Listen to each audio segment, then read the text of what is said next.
The problem is government is too big. It spends too much money, and it has to create inflation because it doesn't have the guts to raise our taxes. For example, this passed, Congress did. I guess Biden hasn't put his John Hancock on the bill yet. I'm sure he will.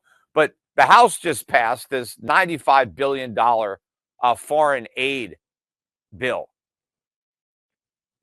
Where's the money coming from to cover the cost of the foreign aid? Nobody's appropriating any money to pay for this. We just voted for bigger deficits, right? The national debt, right, just goes up by almost $100 billion overnight on top of the other gains because we're going to give another $61 billion to the Ukraine on top of the, $75 billion we've already given them. What's that, $135 billion to $140 billion? That's serious money that we sent to the Ukraine. What did that money buy us? The deaths of thousands, tens of thousands of Ukrainians and Russians. I mean, the war is no closer to being won now than it was a couple of years ago. In fact, it's just closer to being lost. All we're doing is postponing the inevitable and driving up the fatality rates on both sides. This is real money. Where's it coming from? More inflation. In a recent analysis, economist Peter Schiff argued for more rate hikes in the U.S. economy, citing sustained inflation as a primary concern.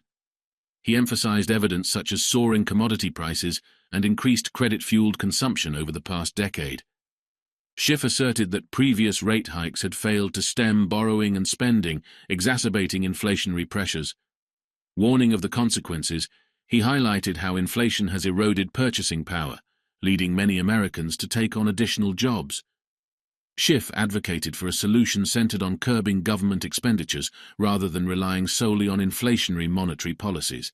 A year ago, when the talk of rate cuts was hot and heavy, when they were talking about 4 rate cuts, 5, 6, 7, 8, whatever it was, everybody was talking about all these cuts that were going to happen. And I kept saying, we're not going to get all these cuts. That inflation is not going to allow the Fed to cut rates all these, so many times.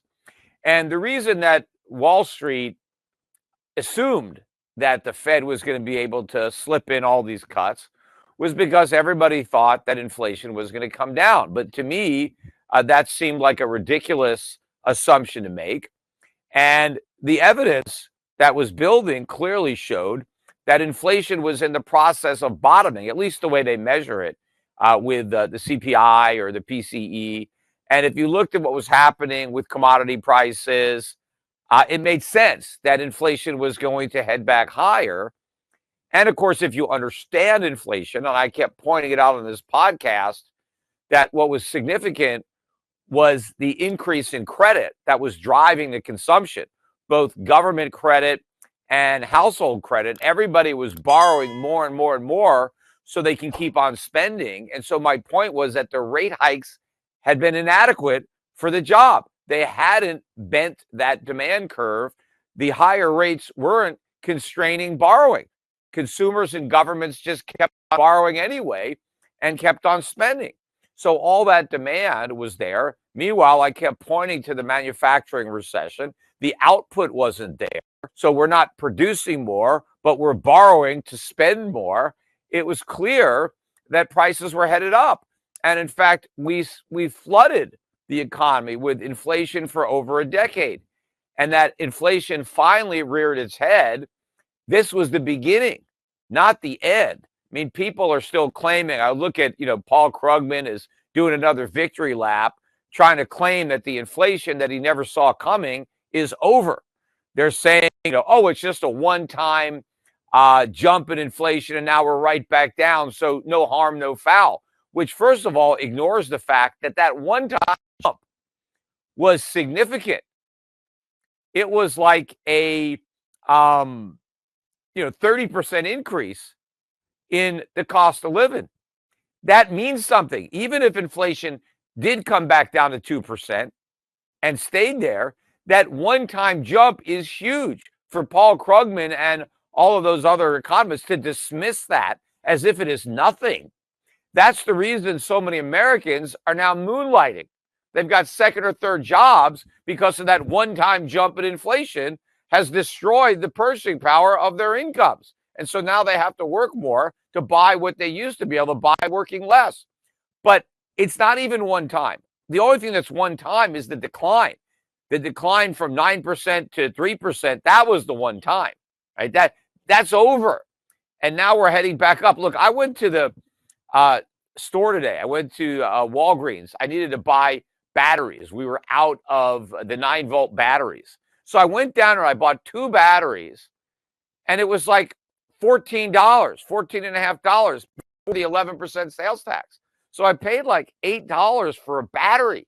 I mean, one battery, $7 for a single apple. If you think about it, that's about the minimum wage. Minimum wage is $7.25 an hour. One apple, someone's going to work for an hour. Here you go. Here's your apple and in fact, you don't even get the whole apple. The government takes a bite out of it because you got to pay payroll taxes. So after taxes, you might have to work an hour and 15 minutes to have one apple. I mean, that really shows you the degree to which inflation is eviscerating people's incomes and their living standards. And again, it's not inflation, it's the government. When people talk about inflation, we have an inflation problem, we have a problem. The problem is government is too big. It spends too much money, and it has to create inflation because it doesn't have the guts to raise our taxes. For example, this passed, Congress did. I guess Biden hasn't put his John Hancock on the bill yet. I'm sure he will. But the House just passed this $95 billion foreign aid bill. Where's the money coming from to cover the cost of the foreign aid? Nobody's appropriating any money to pay for this. We just voted for bigger deficits, right? The national debt, right, just goes up by almost $100 billion overnight on top of the other gains because we're going to give another $61 billion to the Ukraine on top of the, $75 billion we've already given them. What's that, $135 billion to $140 billion? That's serious money that we sent to the Ukraine. What did that money buy us? The deaths of thousands, tens of thousands of Ukrainians and Russians. I mean, the war is no closer to being won now than it was a couple of years ago. In fact, it's just closer to being lost. All we're doing is postponing the inevitable and driving up the fatality rates on both sides. This is real money. Where's it coming from? More inflation. Continuing the discussion, economist Peter Schiff delves into the implications of government spending, particularly citing massive foreign aid bills. He argues that such expenditures are a threat to national security, pointing out that the real danger lies in Washington's deficits and printing of money. Schiff questions the necessity of providing aid to Ukraine, highlighting the financial burden it places on American taxpayers. Additionally, he emphasizes the need for transparency in funding such aid, and suggests either cutting government spending or raising taxes to cover the costs. Schiff also discusses the stock market, noting a potential rotation from growth to value stocks amidst rising interest rates. That's the national security threat. I mean, supposedly we got to give money to the Ukraine because that keeps America safe.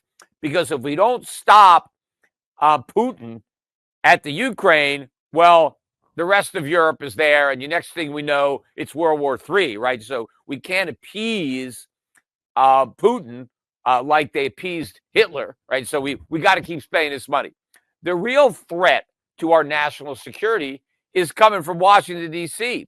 It's the deficits that we're running up. It's the money that we're printing. That is the threat, not what's going on in the Ukraine. That is a problem for the Ukrainians. It's a problem for Russians who are dying, but it's not a problem for Americans. The problem for Americans is that we're paying for it all. And of course, we've got this blood on our hands if you want to ignore that, but we're paying for this. Look, assuming that politicians really thought this aid was necessary, and there's some Israeli aid in there, and I don't know, we gave money to other countries, although we're not even giving our own money because we don't have it. I mean, we're having to borrow money to give it away. Right? I mean, which makes no sense. Sure, if we were swimming in surpluses and we wanted to share some of our surpluses, but we're already broke, right? We have no business giving aid to anybody when we need to aid ourselves. But if these politicians really believed that this was worth it, right, that we really need to give this money to the Ukraine, then pay for it. If it's worth doing, it's worth paying for. If we really need to do this, level with the American public and say, we got to send $61 billion to the Ukraine, so we got to raise your taxes to pay for it. Be honest. And if you're not willing to tell Americans they have to pay for the aid, then don't vote for it. The other way to pay for it is cut spending somewhere. Just make it, revenue neutral. So at least it's not extra, right? Cut something else. But no, the politicians that are voting for this aid don't think it's worth cutting any other government programs to pay for it, and it's not worth raising anybody's taxes to pay for it. Well, if it's not worth higher taxes and it's not worth cutting spending, then it's not worth doing. Don't do it. No, they think they can have everything, right? It all, money from heaven, right? It just grows on trees. Doesn't matter. We can do everything. So it should have been obvious, and I just digressed into this whole topic, but it should have been obvious 6 months ago, a year ago, that we weren't going to get these rate cuts because inflation wasn't going to cooperate.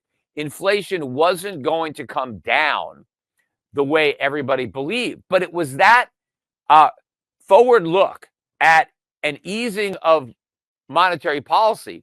That's what was powering the Magnificent Seven, or Magnificent 5 or 6, because a couple of them, Tesla, started going down a while ago, while the other ones were still making new highs, riding the AI gravy train.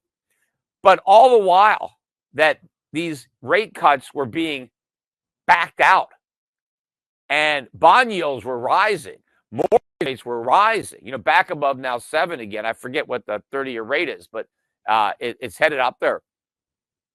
But the stock market was really ignoring it. The NASDAQ was ignoring it because those are the stocks that are the most sensitive to interest rates. I've discussed it on the podcast before.